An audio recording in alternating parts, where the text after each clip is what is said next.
Bobbie Spencer on General Hospital is still an important part of the canvas, even if she doesn't get as much action today as she did in the good old days. If you're only familiar with the current advice-giving Barbara Jean, you missed out on the former prostitute who had a habit of dating dangerous men.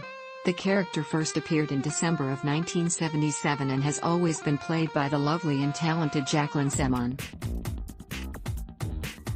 Bobbie arrived in Port Charles as a former prostitute now working as a nurse. She put on a kind face and befriended nurse Jessie Brewer, but she was really a secret schemer, trying to get Scotty Baldwin away from Laura Weber. In fact, she even brought her brother, Luke Spencer, to town to steal Laura's heart. Bobbie even went so far as to claim to be pregnant with Scotty's child, but her lie was exposed and Scotty and Laura were married. Next, Bobbie fell in love with Roy DeLuca, a mobster who died in her arms after he was shot. Bobbie continued to feud with Laura, but was a good nurse and loyal friend to others. Her attitude finally began to change when Luke and Laura went on the run from Frank Smith. Bobbie made peace with Laura and was even one of her bridesmaids when she and Luke finally tied the knot. Even laughing at his every joke didn't help Bobbie keep Noah from leaving in the end. ABC Photo Archives/ABC via Getty Images. Bobbie fell madly in love with Drive Noah Drake, and even pretended to be blind to keep him around, but he didn't want a commitment and their relationship fizzled out. She then had an affair with D.L. Brock, but after they were married, he became abusive. After D.L. was killed, Bobbie was charged with his murder, but it turned out his daughter, Terry, was the guilty party. Next, Bobbie married Jake Meyer and was temporarily paralyzed after being scratched with a deadly syringe by a DVX agent. After recovering with the help of paraplegic Martha McKee, Bobbie agreed to raise her children, Skeeter and Melissa, but they were troubled kids and helping Melissa escape a life of forced prostitution landed Bobbie in jail. Scotty got her out, but she lost custody of the teens and then Jake left town. This time, Scotty wanted Bobbie, and destroyed Jake's letters to her explaining why he left. When she learned about his deception, Bobbie dumped him and fell for Gregory Howard, whose marriage and political ambitions meant that relationship was also a dead end. Finally, Bobbie found happiness with Dr. Tony Jones. Still desperate for a baby, Bobbie purchased one through the black market, and after an ugly custody battle, she was awarded custody of the boy, Lucas Jones. Tony was probably the best guy Bobbie ever married. And he still ended up sleeping with her daughter. ABC Photo Archives. While spying for Luke, Bobbie started flirting with Damian Smith, and Tony caught them in a clinch the same day their daughter, BJ, was killed in a bus crash. After Tony threw her out, Bobbie slept with Damian, but dumped him when she learned he'd only seduced her as part of a bet with Lucy Coe. Bobbie and Tony went through counseling and finally reconciled.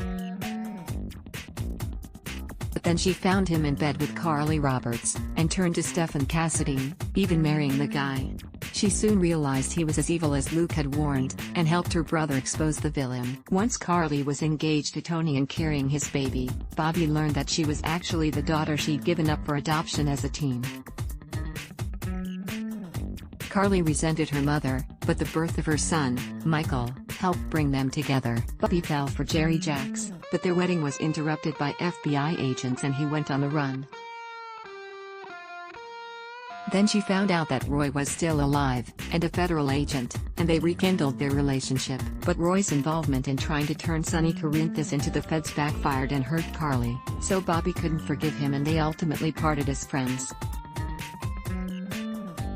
Bobbie was in denial when her daughter was presumed dead, and proven right when Carly showed up at her own memorial. She also got back together with Scotty, but it didn't last.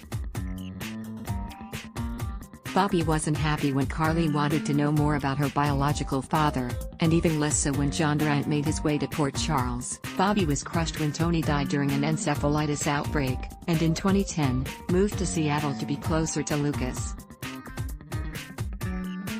In 2013, Bobbie briefly returned to Port Charles when Lulu Spencer was kidnapped to support her family, and then returned again when Carly was kidnapped by Heather Weber. She rekindled things with Scotty once more, and fought with Lucy over the guy.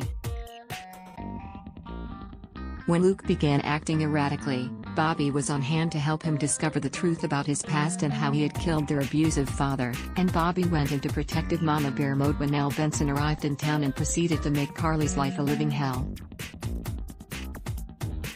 Bobbie is happy to offer advice, even though Carly rarely listens. xjjohnson/jpastudios.com. Bobbie is always there to lend Carly a shoulder to lean on whenever she needs one, and of course, she'll always be on stage performing at the annual Nurses Ball. But while trying to help Lucas and Brad with their potential custody battle over their adopted son, Bobbie suddenly passed out. She insisted she was just dehydrated and refused to let Lucas run the blood tests he wanted to. Scott urged her to get herself checked out and she learned she had type 2 diabetes. Epiphany Johnson shared her own diagnosis with Bobbie to assure her she wasn't alone. Scott also decided to pop the question, but she gently turned him down. Bobbie felt terrible when the villainous Shiloh dressed like a cop and tricked her so he could abduct Wiley. She also found herself at a loss when she and Monica were both fired by Cyrus Renault when he took over running the hospital. When Carly had Cyrus' mother, Florence Gray, abducted, Bobbie helped out by taking care of the ailing woman at the safe house. Bobbie also tried to help Maxie Jones protect her baby girl from Peter August by agreeing to help deliver the infant, but that plan didn't actually come to fruition. Unfortunately, a slip of the tongue to Detective Harrison Chase led him to figure out what Maxie had really done with her daughter. When 2022 began, Bobbie was absolutely heartbroken to learn the news of her brother, Luke's, death, and immediately suspected that it was not an accident but that someone had murdered him. Stay tuned to GH to find out what happens next. Love GH? Be sure to join our We Love General Hospital Facebook group to chat about all the latest storylines and juicy gossip. Ad block test, why?